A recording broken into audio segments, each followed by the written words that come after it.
Welcome to the 3Haunted podcast, where we bring you all things horror, supernatural, folklore, mythology, and all things that go bump in the night. What's up, everybody? This is your co-host, Ashley Lunar Goddess, Gorilla Girl filmmaker and horror-loving cinephile. I'm just your average podcast-producing badass. And I'm John Thomas. If it's haunted, cursed, or just plain weird, I'm into it. From paranormal encounters to horror movie deep dives, urban legends, cryptids, count me in.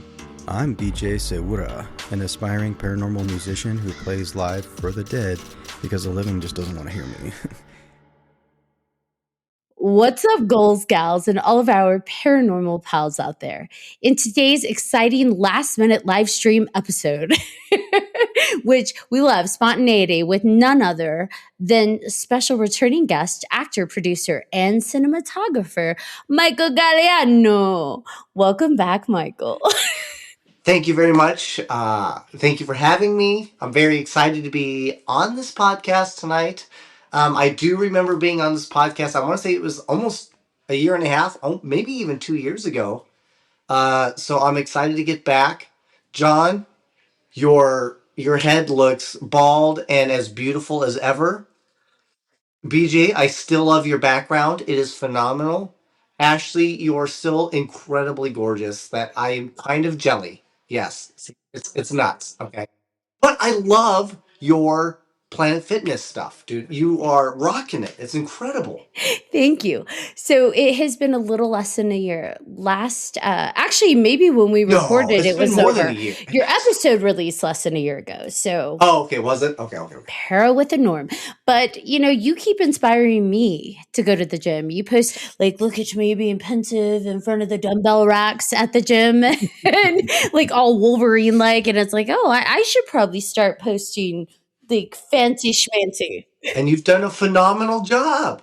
So last time we had you on, you were Yes. talking about season 1 of Para with the Normal. How is that journey going? One, it came out. It was phenomenal. It actually turned out to be one of the highest producing shows on Stream Beacon TV. In fact, it wound up just making it to distribution and will now be featured on a bunch of other new networks, including Tubi. So we're very excited for that. We have officially finished season 2. We're just waiting for Beacon to look at everything, and then they'll basically select our date, and then we'll start promoting it. But that's literally right around the corner. Season 2 is done. And we're already looking to start filming season 3 in the beginning of May. Congratulations. Yes. So we're very excited for that. And yeah, I mean, none of it would have been possible if I had just decided to die, to be completely honest with you. So Okay. yes. So I have to say, life is precious, right? And finite. So there's a quote. There's a quote actually by Nietzsche that says, "Life is suffering, but survival is going through that suffering and coming out the other side." Right? That's what it's all about. So for those that don't know, you gave all of the people that adore you and beyond quite a scare. Not Yes. something you chose, but we were all worried and following your journey very closely. Would you mind sharing a little bit about what happened? It happened on May 29th of last year. So is this 26th? 2026. 2026. So this Yep. would have been 2025. I was in Beverly Hills. So my mundane job, I clean super high-end automobiles for a rally.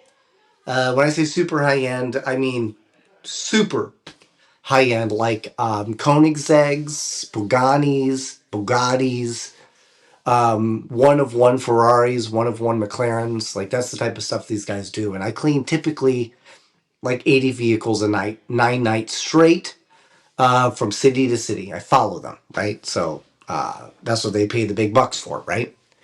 I was in Beverly Hills.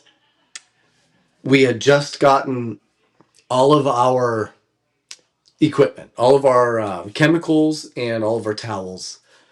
We were sponsors that year and next year, actually coming up, by McGuire's, who is a big company in the car industry world for detailing wise, anyway. We had this was literally the night before registration, so but because I am a perfectionist, I take pride in my work. I was there early. I had already started cleaning vehicles, but we had run out of supplies, so I had to go back to our hotel to get there because we had taken all of the towels. We had to take the scooters, electric scooters, off, so I had to drive the electric scooters back to our hotel. Now, the first thing you think about is, oh man, you must have been going really fast when you crashed. I was not. I was going about 10, 12 miles an hour.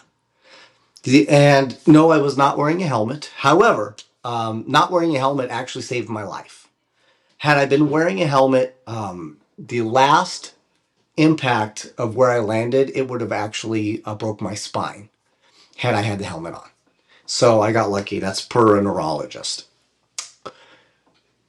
The sidewalk coming around the corner was literally like maybe 2 miles from where we were, which was at the Wilshire Boulevard, Wilshire Hotel, I'm sorry, to our hotel, which I don't remember the name of it because I have memory issues now, unfortunately. But coming through, there was an entire portion when you come around the corner. And ironically, before you come around the corner, you could see a bunch of like bird scooters where they were rentals, right? So I had already looked up the law to make sure that I did not need a helmet and it was not required. So I was like, okay, good. Because I had ordered helmets.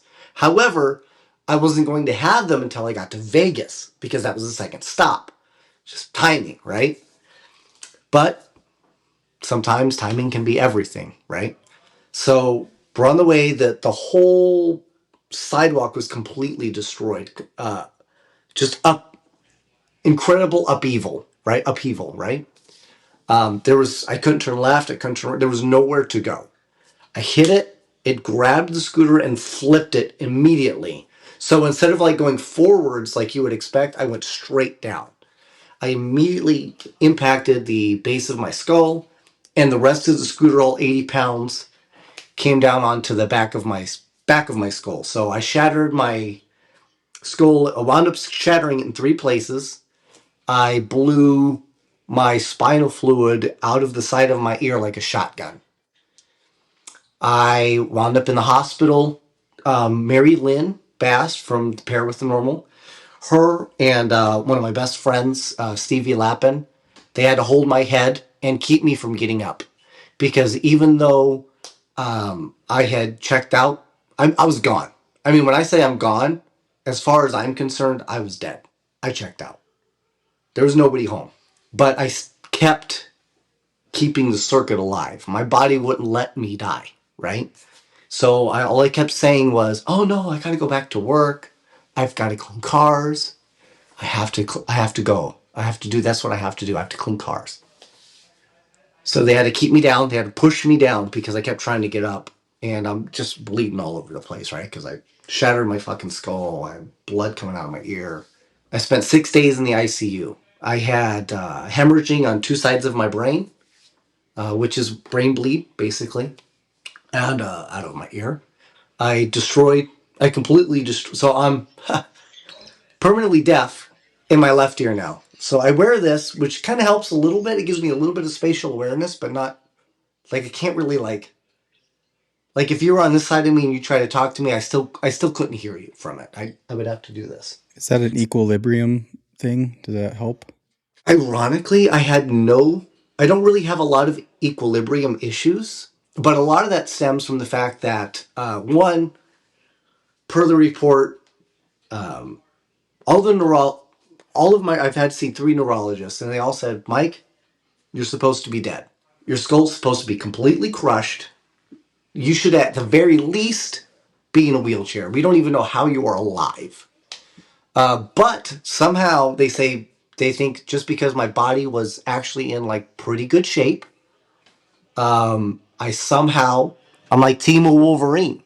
Okay, right here, all right. But I found a way. I found a way. Like I couldn't walk for the first month and a half. I had to learn how myself. I had to start going to physical therapy. I have vision issues. I still can't drive a car. It's been what, almost 9 months, 10 months.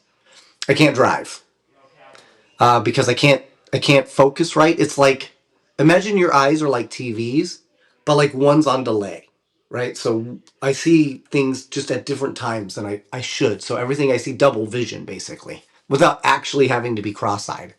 It sucks. I tore my labrum on my left shoulder, so I couldn't lift my arm when it happened. I can't taste, and I permanently lost my ability to smell as well. Wow. Yeah. Now, I know you and I are both super into the gym. And I know Yes. when we're lifting, especially when you lift to the limit and higher weights, that can increase like blood pressure to the head. Do you find that that impacts you because of the head injuries with how much you can lift? Initially, yes, because I couldn't, I couldn't fly.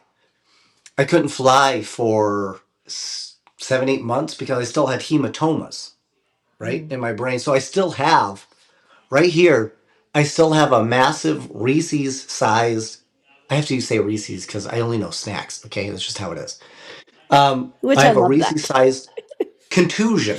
I have a Reese's sized contusion that's probably going to last the rest of my life, which is probably causing some of my ability for my eyes to focus, ability to smell, ability to taste, ability to remember. I have some short term issues, which sucks because like I'll meet people and they'll be like, "Oh, Mike, hey, how you doing?" I got nothing, and it's not that I'm trying. I want to be mean because I know I should remember them because I love remembering people because people are amazing, right? And so it's a cruel punishment that maybe I can't remember you. So if I talk to you, anyone that's listening to this, and they feel like maybe I'm treating them coldly, it's because I'm desperately trying to remember how I should know you. I just can't. And I feel bad for that. It can be disconcerting, even like, because I know that was, a year ago for you, a little less than a Yeah. year.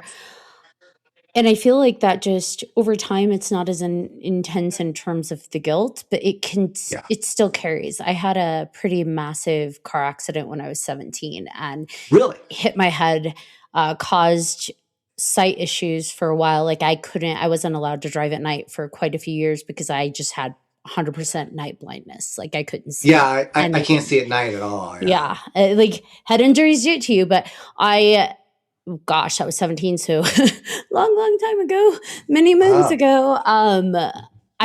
There's still John told me you just turned 21, so no, I'm yeah, not buying that. that. Let's go with that.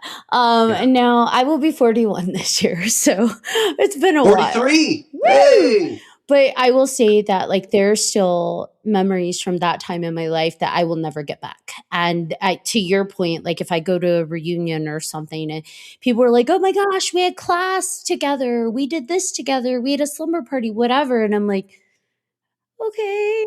And I feel badly because I don't remember, but it's just one of those things that you end up just, I feel like, yeah, you come to terms with because, like, what else can you do? You can't recover that. So it's like, well, I Sure. guess this is where we're at. Recess peanut butter John, cups. is that how you became bald? Was a head injury? Most likely, or Yeah, stress, pulled it that's all fair. out. Yeah, That's it happens. that makes sense. Yeah. This is it's an incredible, and I'm just happy you're okay. Like it's nice to talk to you and to just, you have it all from my point of view, like your perspective, your humor, your spirit, all of that's intact. And that's what's important. And I I think that's, appreciate at least the fact that you still remember that I was funny. So thank you for that. I mean, you were, You will never but lose your funny bone Wait, ever. wait. That's just that's what you're made of. So Exactly. ironically, that was the first thing that people could say was that I kept making jokes. I don't remember, but they were like, okay, so Mike's gonna be fine. Michael, I have to ask because when we had you on last time, part of what you do is you are the normal and paranormal investigations because you don't experience the world that way. Since you have had this experience and you've had the head trauma, but you've also had the dying and being alive, like, has that changed in any way for you? Do you experience maybe the world a little bit more differently, or have you experienced paranormal since? What? No, I'm kidding. No, I heard you. I know you did. Actually, yes. So there is a weird slope, okay, that you kind of go through when you have a death experience or near-death experience. I want to be honest for you guys. I was dead. There's nothing left. And it took days for my body to convince me to come back, right? So I had nothing. So you have to understand, when I came back and I'm laying in bed at home in the dark because I can't see, my head hurts, I can't walk, I can't move my arm, I can't hear. I couldn't even comprehend the fact that I couldn't smell, I can't taste anything anymore. But you start to, even when I came back, it became one of those things where I said, God, it's not that I want to kill myself. It's just the fact that I'm not supposed to be here anymore. My body was broken, guys. I felt like everything that I had worked for, I'm 43, I spent 40 years, and I ruined it. And it was one of those things where I said, God, what if I die and there is nothing? Because I don't remember anything. Some people say, oh man, I was visited by a spirit. That I felt like there were dark shadows that were ready to drag me down. Or they say, man, I'm ready to transition onto my next body. Well, I had nothing. And it made me go, man, what if all the times that we're doing these ghost hunts and we encounter someone, something, and they talk to us about what had happened, what if that's me? What if it's because I didn't have the chance to either go to whatever a heaven is, whatever a hell is, whatever another body is, because I personally felt like I was never worthy of it. I had never earned my spot in whatever is supposed to come next. And what if we're all going through that? And I said, man, I feel like I spent my entire life feeling like I was entitled to whatever is supposed to come next. That I was just instantly had the right to a better life, to an afterlife, to whatever comes next, to being a prince, to having money, to having fame, to having recognition, without ever realizing that I never embraced or accepted the actual opportunities. I literally spent the years 14 to 16 homeless. Homeless. I lived off of dollars a week, and I still couldn't figure out after that, after everything that I've been through, that I never once took the time to appreciate every single opportunity that had come to me. I would say give yourself some grace, though, like when you're young, especially, you know. You It's should. tough. You would think that. But the reality is, nobody is responsible for you but you. If you feel like if you feel like somebody has ruined your life, you're absolutely right. It was you.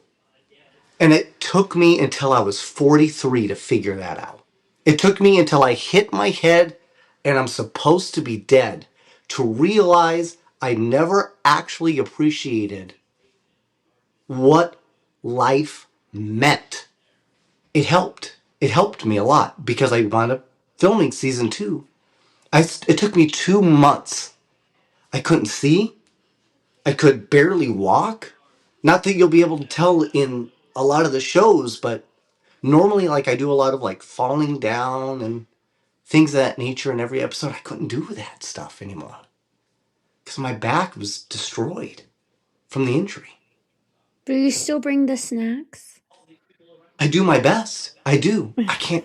The sad part is I can't taste them. Oh, that takes the love away from it. But that in itself showed me I just, it's not about what I can taste.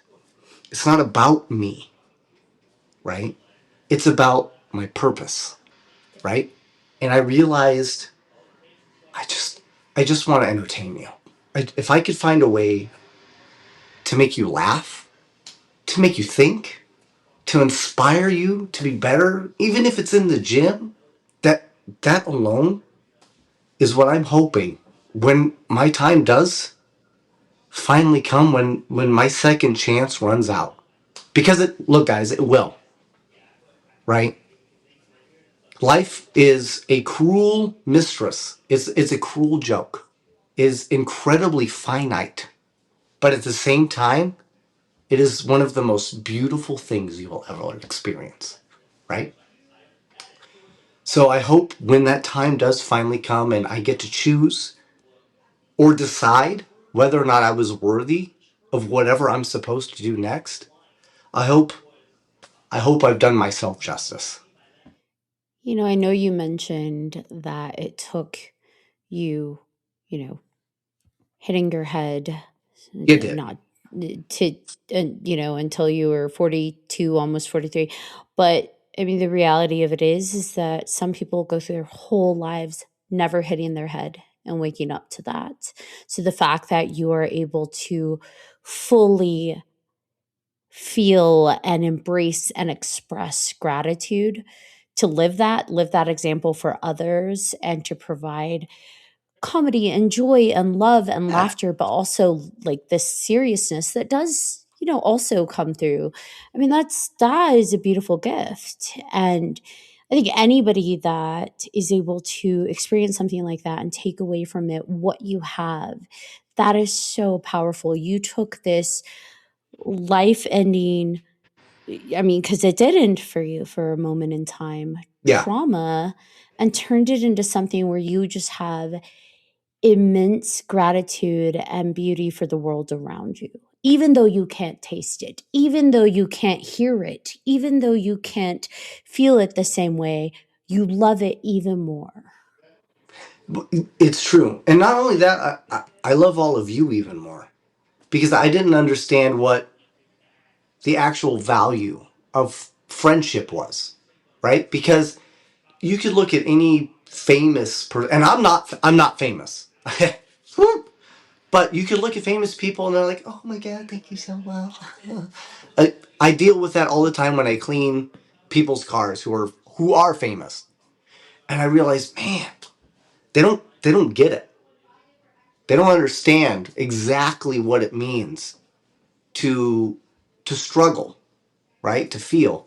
It's Do you guys remember that Slumdog Millionaire where the guy, like, he Oh goes yeah. through all the terrible portions of his life and he uses it and it helps make him rich because he's rich in life.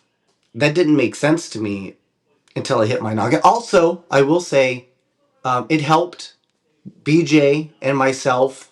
We did like this ruler comparison. I lost. Okay. I didn't realize what that meant to me until now. So I had a lot of resentment for a while. Okay. I don't anymore, BJ. Congratulations. I mean, I know your vision's a little skewed too, so I wouldn't. That's fair. That's Yeah. fair. Okay. One thing I wanted to ask you on the side, getting back to the paranormal a little bit, you Sure. mentioned like you're especially talking about your vision, like doing season 2. How Yes. hard was that? When, because like obviously you're going through these haunted places in the dark. Like Yes. how I can't even imagine how you got through all that. Yeah. One. Yeah, I couldn't see. Two. I wasn't allowed to take any type of what do they call it? Non-steroidal anti-inflammatory, was it NSAIDs or whatever? Because of the hematomas, because they could just instantly pop. I also couldn't fly, so the entire 2 months that we filmed. So when you decide, if you decide to, and I'm not, I hope you do, but if you don't, I completely understand. Should you decide to watch season 2 of Pair with the Normal, and you realize all the locations we went, sorry, I had to drive, and we did it all at once. So we literally drove for 2 months to film the entire season 2, and it took 2 months because I had to take time between episodes because my head hurt so bad and my back hurt so bad. So we just had to take time for me to get to the point where I could, put my face back on, I guess, because I don't want. You all know you don't ever want to see. You don't ever want anyone to see you suffer, right? You prefer to suffer in silence, right? John gets me. Yes, I do. I think there's a level of like extreme vulnerability in letting people see that we're hurting, and that whether it's we're hurting because of them or something else, it's just very exposing. It's true. And you don't ever want to, I don't want you to use that as, pity, right? I don't want you to create a party under my name, I never once started a GoFundMe for myself or anything like that. No one is responsible for you but you, right? So I just want the people that watch it to have this incredible experience, especially with season 2, because as you had mentioned, Ashley, yes, it really did affect me paranormally. I have this incredible ability now to identify and pick out cemeteries before we ever reach them. And I cannot even tell you why, because Mary Lynn will even tell you this. I've always looked at cemeteries as a place that I were pointless to me, because that's where people would go after they were loved, right? Your body's dropped off, you're loved, there's a whole ceremony. What? And then you go to a haunted house and you meet, you know, Amber, the crazy redhead who was beheaded or some shit, right? And here you are talking to her, or some poopy. I'm sorry, I forgot. Probably no cursing. That's Oh, I already swore like 5 times, I okay. think. Perfect. Okay. Well, I hit my head and I don't remember. Okay. It's all So, good. Yes, you may swear and make dirty jokes. Do you? okay, perfect. Mud jokes. Here it comes. No. Um, but and then you say, well, why, if they were buried, right? If they had the service, why would they ever come back, right? Why would they ever go to the cemetery? What's the point?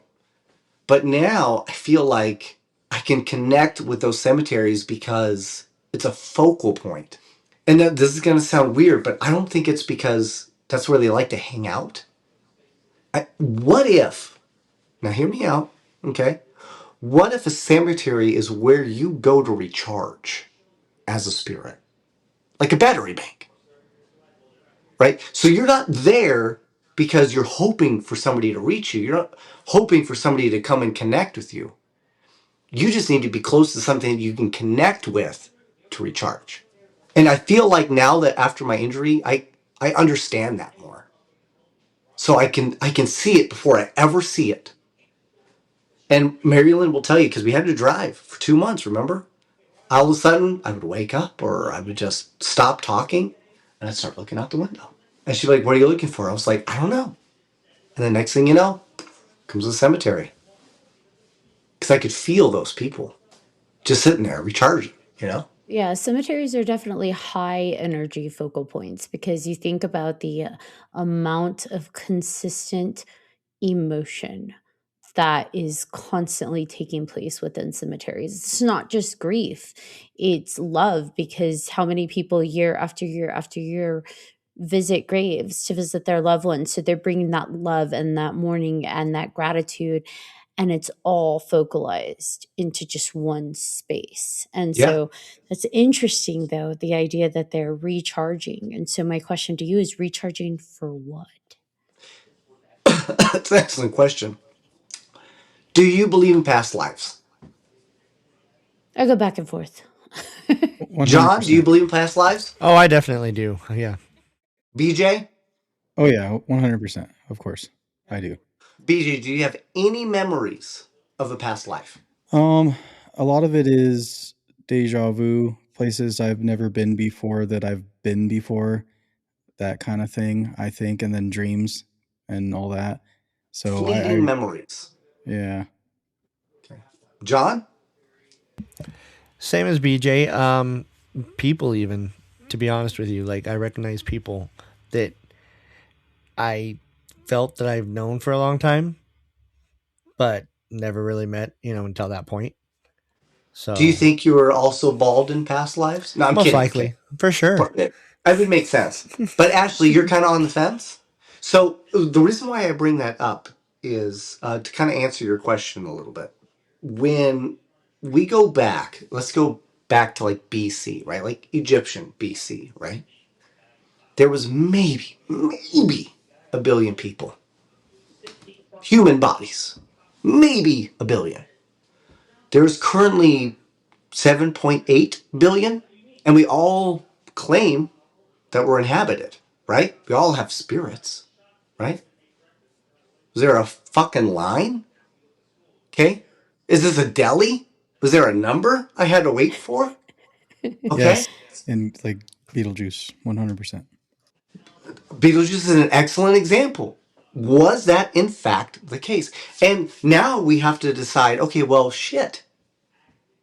If that's the case, maybe we weren't here and there was just a billion, so that was all that was here. Where the was everybody else? Did we just instantly materialize? Did we come from somewhere else? Right? So now you start thinking aliens, Bigfoot, alternate realities, parallel realities. What if parallel realities? What if a parallel reality just runs its course and runs out? Makes a mistake. Accidents happen. Where do they go? Next possible parallel. What if that's here? Right? So now you start to think, well, okay, maybe I have lived several lives. Maybe I've even come from a different reality. So how do I, or not so much I, but let's take a psychic medium. Ashley, do you believe in psychic mediums? I definitely believe in gifted people for sure. Well, gifted people can also mean people from Opportunity Village. So let's be a little more specific. Well, I Okay. guess I didn't want to just say psychic mediums because I believe that there's a whole spectrum of people that can connect to the unseen world outside of just mediumship. But yes. But a mediumship specifically focuses on people that lived that were connected to you that are dead, correct? Mm-hmm. My grandpa, my uncle, my dog Toto, or whatever.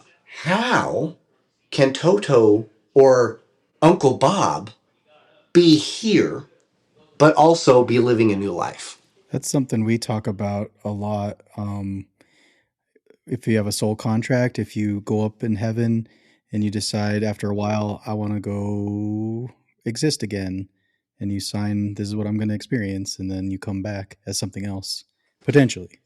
It's possible. Also, it's also quite possible that we do continue to reincarnate. However, I believe that that is entirely based on whether or not you feel you're worthy to. And when you decide that you are, and you decide to go to another life, you, as an infinite being, right, as a powerful being, you shed that life, kind of like a snake sheds its skin. But even when a snake can shed its skin, it leaves little patches, right? Those could be those past lives that you remember. Those could be those little fleeting memories that are still with you. And the reason why you shed that life is so that you can keep power with everything that that life was associated with. So a little string connects you to it.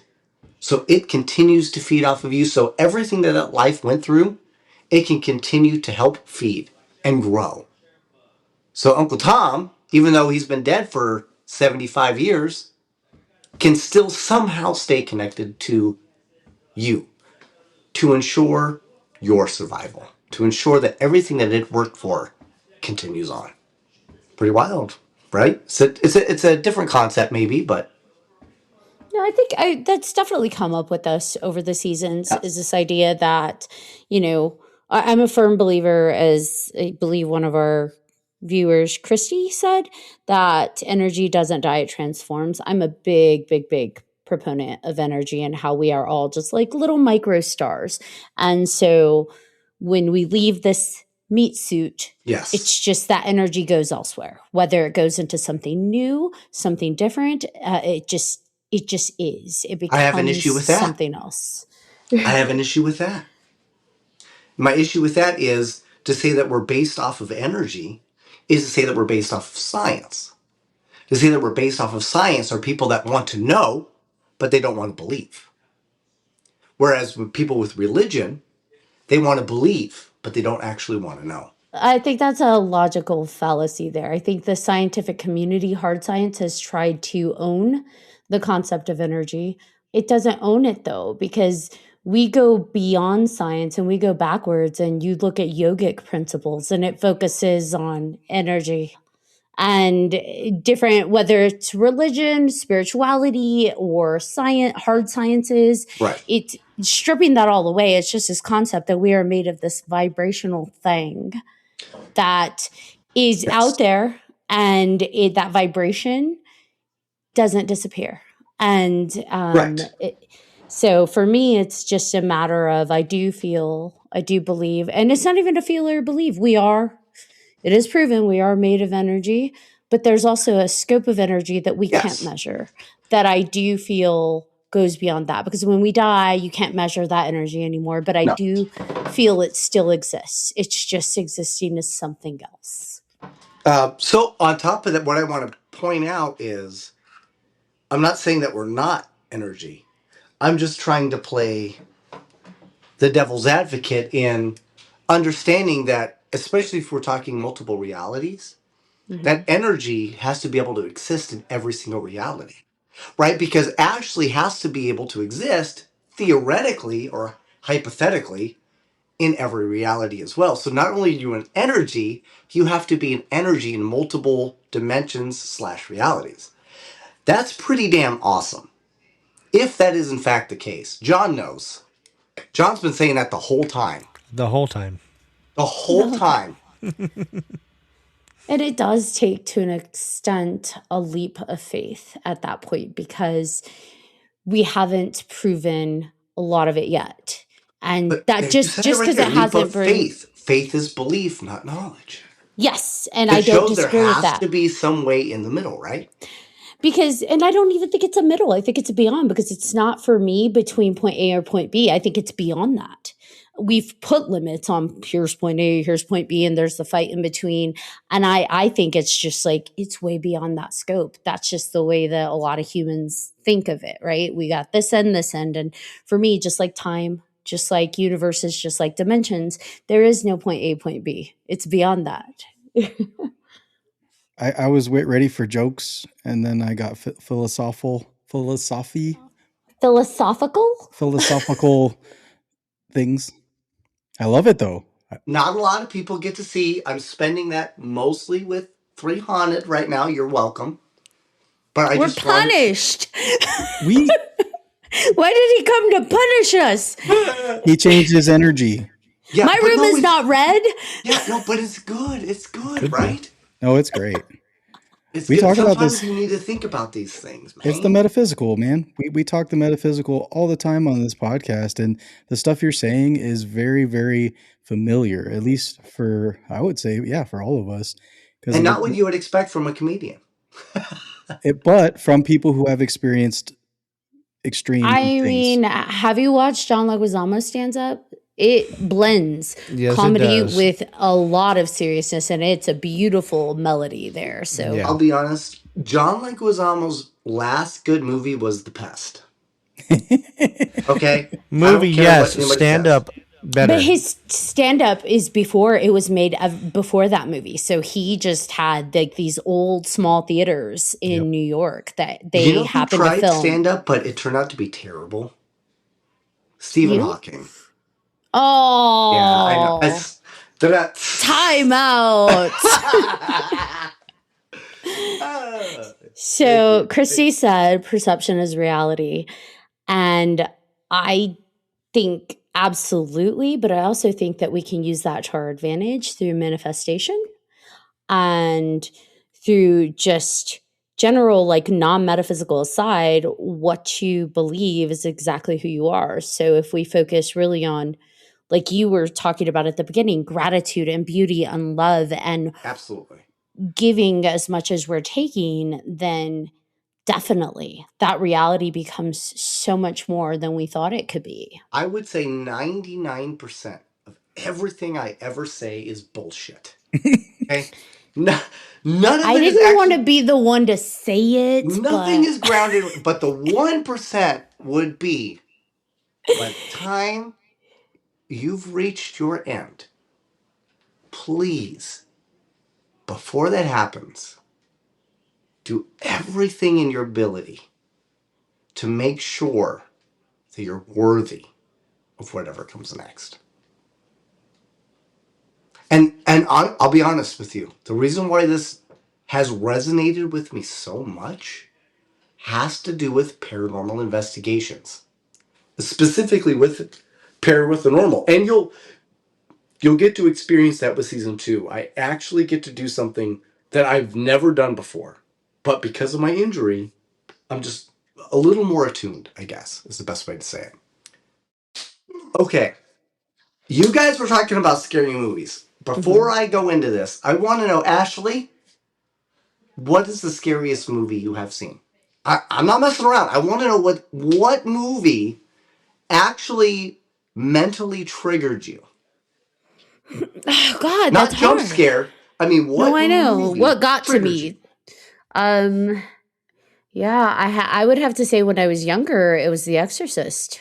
Exorcist? Okay. As a kid, that one got to me. Why?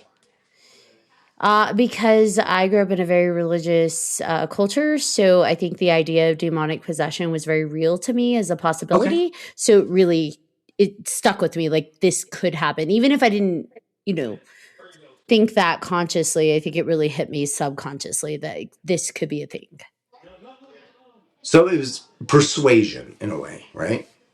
You were Yeah, persuaded to believe this is an issue, and then the movie persuaded you into believe that this could actually happen. yeah. It played on a fear of cultural kind of indoctrination. Nice. Yes. John, lay it on me. I would have to say the same thing. The Exorcist. I saw it way too young, and it actually fucked with me into my 20s. So I wouldn't watch it alone. I was like, nope, When not did doing The it. Exorcist come out? Can anybody tell me? 76, I think. And how old are you? I'm 48. I was Yeah. not even born, but yeah, 73. I Yeah. was Okay. close.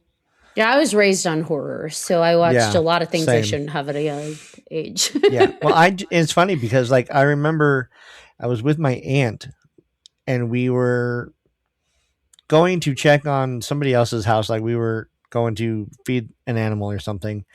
And the TV was on and it was dark in the house. And it happened to be on The Exorcist. And I saw parts that I probably shouldn't have. And fucked with me then. And then I'm like, okay, well, as I got older, I definitely watched it a little bit more and still fucks with me. So, yeah. Okay. Ashley, John, was there a specific scene that triggered those events? The bed I know shaking. that. Yeah. What's that? The bed shaking. Okay, bed shaking. Yep. But I think You that too? for me, I think because this is the same reason Paranormal Activity as an adult got to me Yeah, yeah. quite a bit, even though it's really like it's a tame movie when you think of the canon of horror films. But I Sure. think the same reason that one sunk in was because I have experienced similar situations.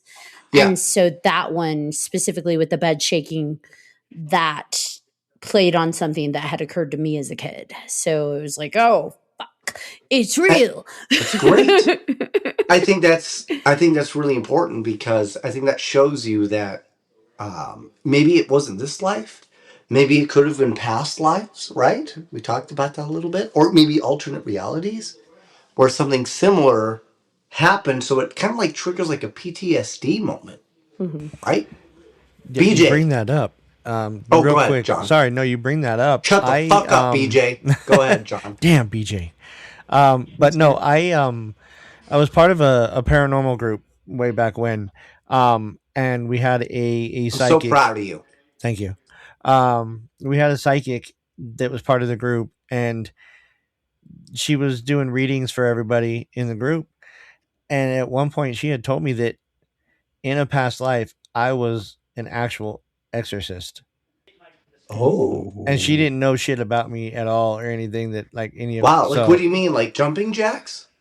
yeah, Nice, just like nice. that. Exactly. calisthenics. Yeah. Yeah, Yeah. perfect. So Yep. they thought you were an actual exorcist? Yeah. She thought that I was actually. Whoop. Yeah. So That's cool. she say like what timeline that might have been? No, Because I would assume like 14 to 1500s, to be completely honest. probably. It would make sense, I guess. But yeah, no, she mentioned it. I'm like, oh, okay, that explains a lot of shit that scares the crap out of me. So yeah. Okay. Anyway, I'll shut up now, Well, BJ. that's interesting because it could have come from just one terrible experience, right? Could be. Which is true. Like, I hit my head. I literally just found out about gravity May 29th, right? But something like that was Science enough is to. real. Science is. Holy shit, right? Wait a Damn minute. you! Right. Yeah, it's true. Yeah. Stephen Hawking's like, that's what you get for making that fucking joke. Yeah. He's like, ha, ha, ha. Right? Who's It's Oh true. my laughing God. I now? get it. Oh. Terrible. My bad. All right. BJ, please. So to bring it back around, fire in the Get back sky. to Ashley. Okay, so Fire tell in the me. sky Okay. Back to Ashley. really, really messed with me Because you're because an alien. it's based Yes. on true things that happened, Did right? you say fire in the sky? Fire in the Sky. It's Okay. it's Yeah. 1993. Travis It Walton. really, yep, it really happened. And then just the Okay. visuals in that movie, you're just like, it's just super terrifying because I mean, it's you're Explain the getting movie a probed. little bit to people that may not have seen it. So Like Michael. basically, Correct. so there was this guy who basically got abducted, and then they found him like days later, Okay. and like they didn't know what happened to him, where he was. They thought he had died or something. They didn't know, and then he showed up days later, and then he started having these visions and memories and things of what happened to him, where he Okay. was abducted, and the horrible things that they did to him. We talked about prostate exams to the max. You Yeah, it's want to true. be probed? No, I I'm Yeah. saying so this is do. why I was I scared. so I was do. gonna say yeah, after that movie, you I am probably so won't. down. And there, Continue, BJ. there's one particular scene where they cover him with this like skin cloth It's thing. called a condom, but that's fine. Continue. So they covered him in a body condom, and then they had some experiments, and I wasn't about it, and neither was he. Been there, done that. No, Oh my God. I wouldn't recommend it. You wouldn't recommend condoms? Well, not with I'm with aliens. you, BJ. I get it. Okay. I mean, you don't know what you're going to catch from Uranus. It's mostly syphilis, but that's fine. Continue. And I'm out. They're in. If you haven't seen But it, they Fire in are the in. Sky, Fire in the Sky. What scene specifically was it that really triggered you? That made you? That's what The it body was. condom. They were the body. It was They're that. In well, fact, it's them like looking over him while he's trying to like scream but can't scream and is just kind of just there and he's stuck and he just has what do to they deal with it. what do they call that when you dream, where you cannot move? Sleep paralysis. So you Jinx. basically felt like it was like sleep paralysis in real life. I've had that. I've had And that you many hate times. sleep paralysis, so that would make sense. Look See, at him, guys, psychologying us. despite the fact being a comedian, we can still figure that out. All right, then I have one for you, Michael Gagliano, Thank fucking God. because I grew up on horror. I can handle almost any horror. In fact, I I am love pretty. horse too. Yeah, me too. But I'm pretty desensitized, and yet there is one subgenre that I'm fine watching, but I have awful nightmares. Like I will swing and scream in my sleep, and that is the zombie subgenre. So Interesting. again, I can watch it and I'm fine. I don't look away. I don't feel What zombie uncomfortable. movie specifically? Because there's got to be something Dawn of specific. the Dead, the fast zombies. Dawn of the Dead. So the second version. Yeah, 2000, what was it, 4? 2003? Something like that. Okay, don't fuck fast with a guy zombies. with no memory. Okay, that's fucked up. I was asking John. John knows. Okay. The years. 2004. Yeah, 2004. Okay, it I was close. Yeah. So then, Dawn of the Dead, 2004. The fast zombies on steroids. That one got me. Was that their second one or the first one? Is It was that the a one where they're remake. in the mall? Yeah. Yeah. Okay, I remember that one. Ooh, I fucking loved that movie. With that one, again, like I watched all the Romero movies up until that point too, and I was fine with zombies. But I feel like once that one came out and I watched that one in theater, I had watched a bunch of zombie movies prior to that and I was fine. But that one is when I started to have like anytime I watched a zombie movie, the zombies running in the hallway to get them in the mall, like anytime they were going fast and attacking, that was like alarming to me. And I don't know why, because again, I'd seen 30 Days a Night and the fast vampires didn't do anything, but like something about fast zombies It's really fucked with me. it stops your suspension of belief and becomes belief. Apparently it did. So thanks for asking what affected me, guys. So what was your scary movie? I will tell you. So it was actually, and nobody else had any issues with this movie but me. Okay, The Ring. That one was startling. A very, very specific scene. The girl in the closet or the guy in the No, closet? nope. And it's so funny because it was not considered a scary scene, and that's what fucked me up. It was almost to the end of the movie. She saves this poor Samara from the well, right? And she Mhm. goes home triumphant. And she says to her son, "Don't worry, I found her. And I saved her." And then the son goes, "What? You weren't supposed to save her." I literally lost my fucking shit. Okay? I could not anymore. The rest of the movie killed me. I don't even remember the rest of the movie, okay? Because I was so effing scared. Because it made me realize that you don't need a jump scare. All you need is the improper belief. And I had spent this entire movie believing that she knew what she was doing, only to find out that she was wrong the entire time. God. Okay? I Yep, that's wheeled my TV out of my bedroom, okay? For like a week.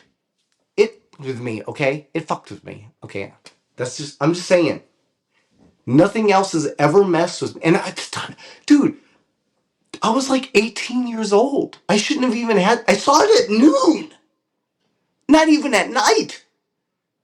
Right? But something about it, when the part where she says, when they ask her, like, do you want to do bad? And she goes, oh, but I do. Oh, dude. The fact that I realize that there are people, their whole intention, whether they want to or not, is to create suffering, right? Yeah. Well, the good news with that movie, no more VHS. Well, I think especially with the ring, it was the idea that it wasn't so much she saved her. She's like, helped her because she freed her from the well. And he's like, you weren't supposed to help her. She was supposed to be locked up in that well. And Yeah, now she's out because for good. now she had the ability to affect more people. Because the whole point of the VHS was she wanted to show people her plight, Mm-hmm. right? She wanted you to feel exactly how she felt and you, right? But now that she's free, she can say, oh, I'll do what I y'all. want. Yeah, I'm going And to do it what I want. didn't hurt that her son was really creepy. Rachel, It's Yeah. true. It's true. Rachel, Okay, wake up, Rachel. new segment. What movie made you cry? Horror movie? Any movie. Any Coco. movie that made you cry. Well, every fucking movie makes me cry. Every kid Disney movie. However, horror movie, I will say I Am Legend made me cry. Oh, why? With the dog, when he's cradling the dog and he's crying and singing to the dog. I'm a sucker for animals in films, and that Marley part and Me got me for that too. that but- part wrecked me. Yeah. Yeah. When he's just singing to the dog and holding it until he smothers it because it's changing, Yes. and I'm like, oh God. It's true. BJ, I need you to name me a movie that's not on Pornhub. Coco. So Coco, but like if we're talking horror, But any for movie, me, any I know movie. we talked about this. No. I'll say horror. Like we talked about this before the podcast even started. But Okay, 28 days later, Sure. like for me, the dad. Oh, yeah. When the dad like they're there, they're about to be, you know, with the military, and they're gonna, you know, things are gonna get better, and then Yes. and Did then 28 Days remind you of anything else? I mean, I don't know. It reminded me of the first and second and third and fourth, honestly, of Resident Evil. The way that they actually filmed. Okay. Do you see what I'm saying? Like the style of filming? Yeah, just like the rushed camera movements and things like that. Well, that and like how every camera was kind of like at an angle and looking down. Bird's eye view or Yes, dog's I love eye. that. I love Yeah. that about 28 Days Later. But that one, yeah, because anything that affects a family in Did that you way, cry? it's I mean, it's heavy because that's when I talked to you I want to earlier. know what you cried at, fool. Yes, because I cried at that, and I also cried at 28 years later, the Bone Temple, the newest one that just came out. What about you, John? Non-scary would probably be I Am Sam. That movie was so fucking sad. And horror related, y'all are gonna laugh at me. I don't care. Scream 5.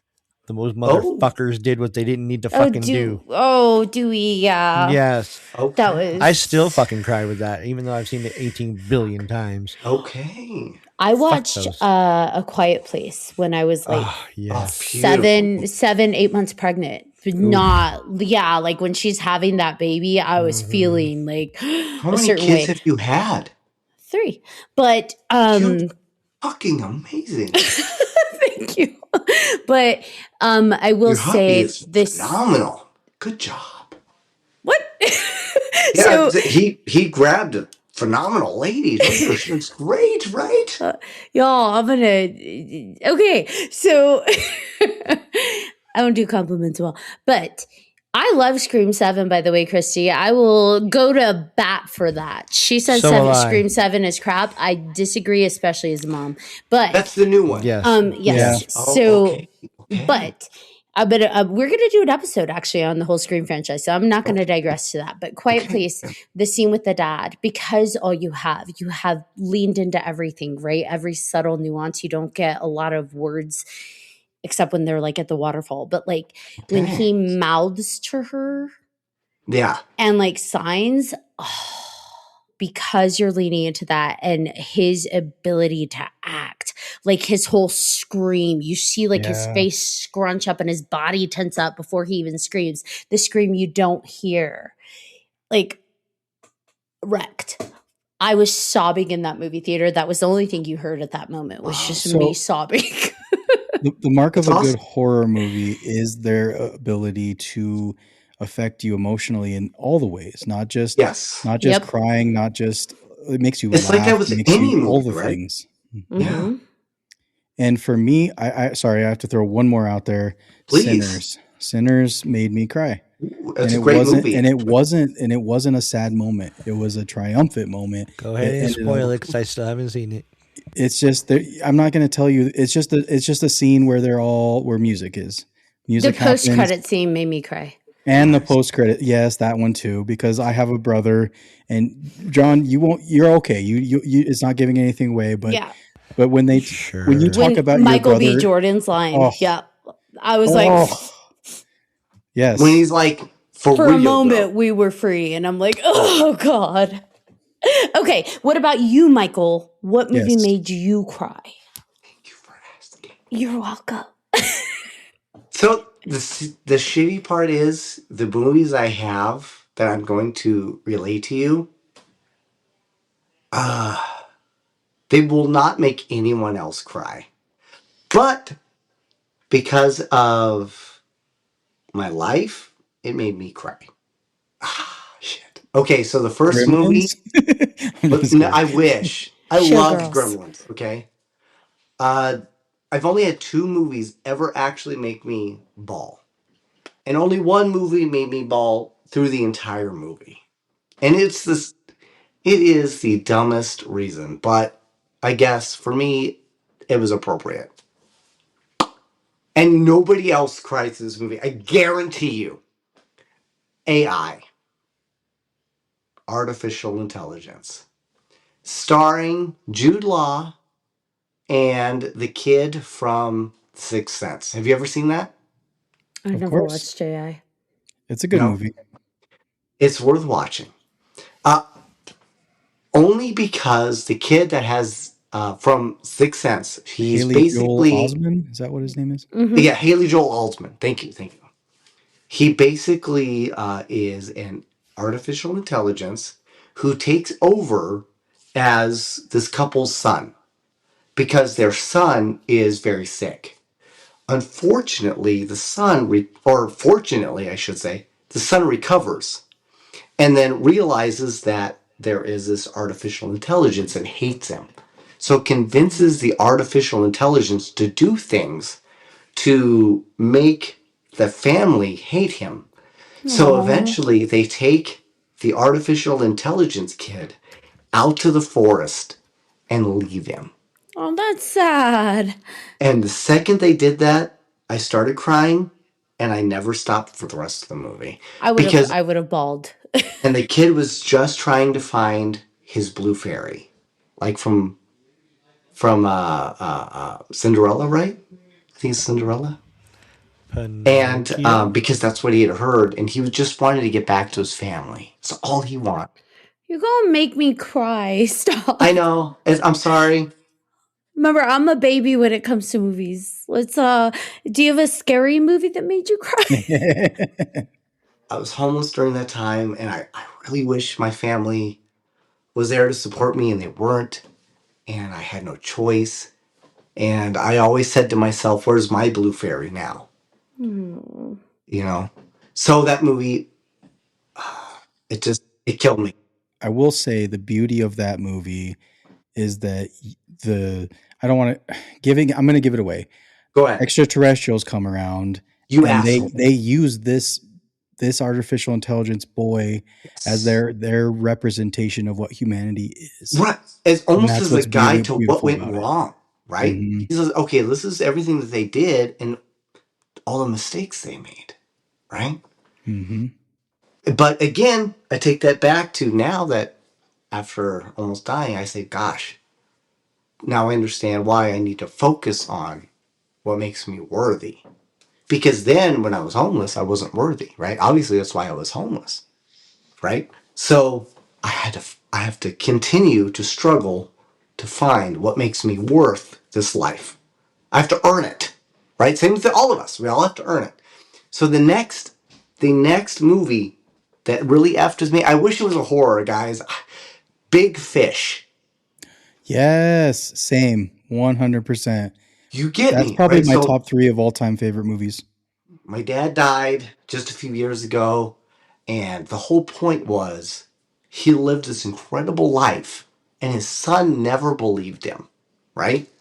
And his Mm-hmm. son had to go on this journey to discover all these incredible things that he never thought his dad actually did, only to turn out maybe his dad actually did.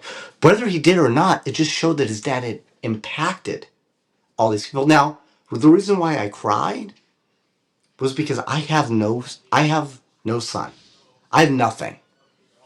I have nothing. When I die, my line dies with me. I have nothing.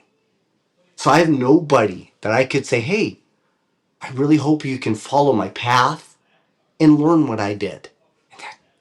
That got me. They got me. Because I never really got to know my dad, because my dad was a coke addict, to be completely honest. I didn't know my dad till I was 16. My dad left when I was 2.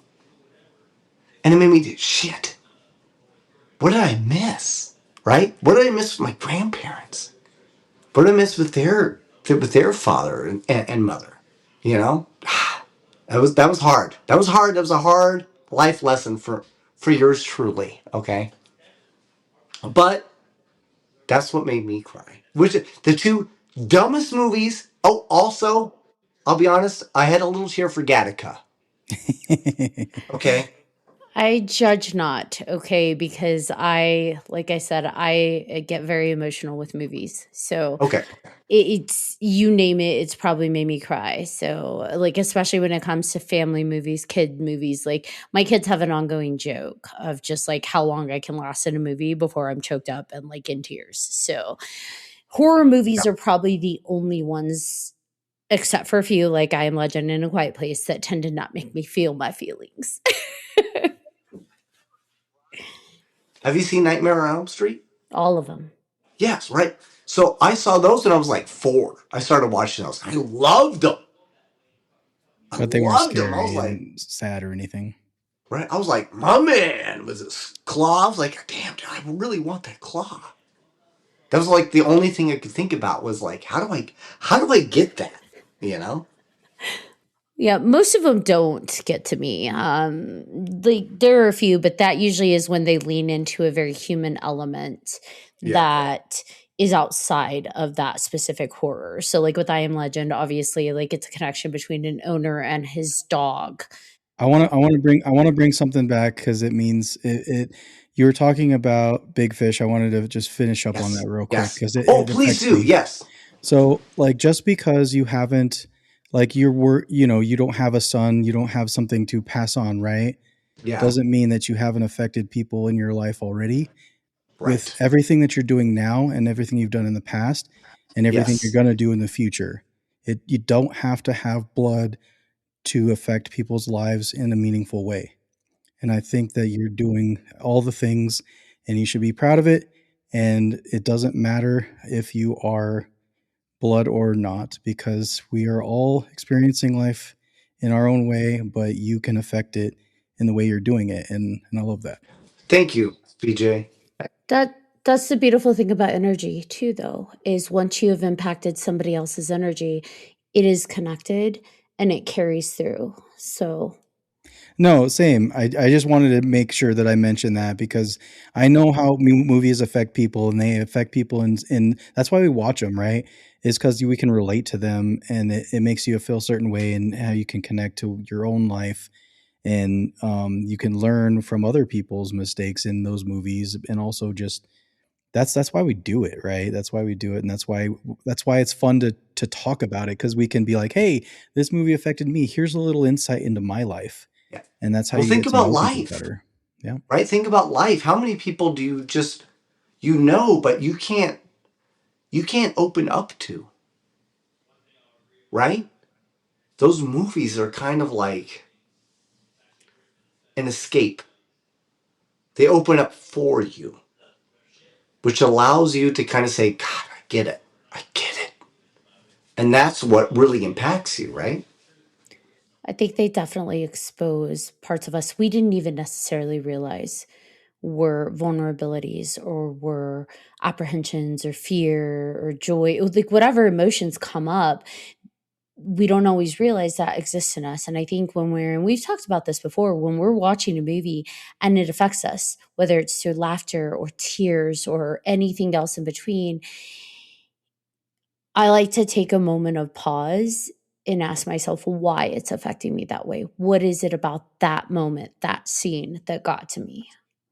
Yes, it's true. John, what about Home Alone made you cry? Yeah, John.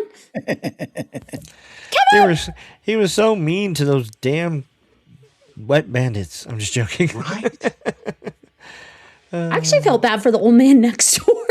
Yeah, very true. Watching the whole thing happen, Right. like, real? Being the nosy little fucker that he was.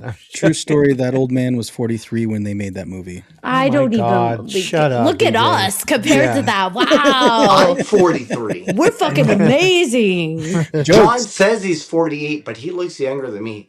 I Okay, don't. John, here you go. Check this out. Ready? Okay. This. Look Okay. at this.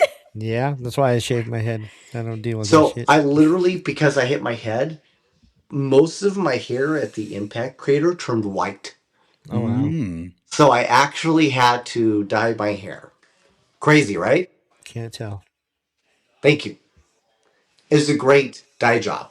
So Christy said that she's got 5 kids and 2 grandkids, but it doesn't mean she's leaving a legacy. And I kind of wanted to touch on that for a moment, because for me, the thing I love about this idea of legacy is that we live in a time where that can mean so much more than offspring. That can mean anything. Like, to leave a legacy can exist beyond that. It can be through how we interact with others, the joy and laughter we bring to people, the tears we bring people to. I don't know, maybe it's not a good legacy. The works we leave behind. And that's not nothing. So I think it's up to each and every one of us to kind of circle back to what you said at the beginning. It's up to each and every one of us how we want to live this life and what meaning we want to give to this is my legacy. Right? Times have changed. We've used technology. We've used fucking Star Trek shit. Okay? To allow us to continue. The issue is, with that extra time, we always feel like we're entitled to that extra time. You need to stop feeling entitled, and you need to start embracing that as an opportunity to make the most for the people that are going to come next. Because everything that we do is based on survival. Be worthy. Be worthy of whatever comes next. And look, I don't know if there's hell. I don't know if there's heaven. I don't know. But let's say there is a heaven. I'd love to be worthy, but who's to say that it's not based on a timeline? What if you get up there and you were kind of a dickhead, right? And you go up there, well, you can go to heaven, but only for 5 years. Equivalency. And then guess what? You get to go back and you got to try again. Right? Look, I just like to be worthy of the life that I've been given, the present of presence. And what comes after is may be or may not be, but I'd like to. There's so many who die young or who die unexpectedly that would have given like anything to still be here. So I would Ashley, like to be you're already worthy of the gorgeous. life. You're worthy. Me, BJ, John, we're the ones who got to fucking worry, okay? Hey, John's a beautiful soul. He is. Wait but a minute. John, do you have knee pads? What does Okay. that have to do with What? anything? We're gonna need them. That's what I'm saying. Okay. John gets Oh me. my. Well, I just want to know why I was left out. No, I said BJ too. Okay. But Ashley BJ, you didn't. need She was them like, too, "That guy buddy. sucks." But here's the thing, I BJ. did not Fuck that say guy. that. You've got this sexy beard. Oh, Okay. I I guess love it. sure, emo he Oh, people wants to have touch beards you. for sure. yes, I would. So in fact, BJ, I don't know if you know this. BJ, hi. Hello. Hi. The way he said that, hi. Yeah, hi. Oh boy. Okay, so I'm going to rein us in. Michael Gagliano, you told us Yes. about season 2 and potentially season 3 of Para with a Normal. Do you have any other projects coming up that you want to shout out to? Many. I have started my own production company. Due to hitting my head, I decided that I really wanted to focus on entertaining people. So I've started Lost Scope Productions. So if any of you out there are interested in making a show, please hit me up. On top of that, we will be filming this on the 7th. What is that? Next week? This week? This 4 week. days from now. Yes. We'll be filming a new show. We're filming a new show for Francesca called Supernatural Eye. You may have seen her on YouTube, but we're completely like revamping it. We're going to make it incredible. I feel like there's more. I just don't remember. Oh, I do one more. Permanent Vacation. Permanent Vacation. We are creating a show called Permanent Vacation, which is a lifestyle show based on somebody that is paranormal minded. So it takes you to places that like Savannah. Maybe you're there to see like the Savannah Theater and you're there to like do a ghost tour or something along those lines. But you need to know where to stay, places to hang out, kind of keep the vibe. So we're creating a show based on that. That's cool. Yeah. Awesome. Yes. Now, where can people find updates and stay in tune with all the things that you have coming up? Junk.mcgee on Instagram and Michael Gagliano on Facebook. Gagliano. Gagliano, beepity boppada. So, I was going to tell you there's a funny story about that too.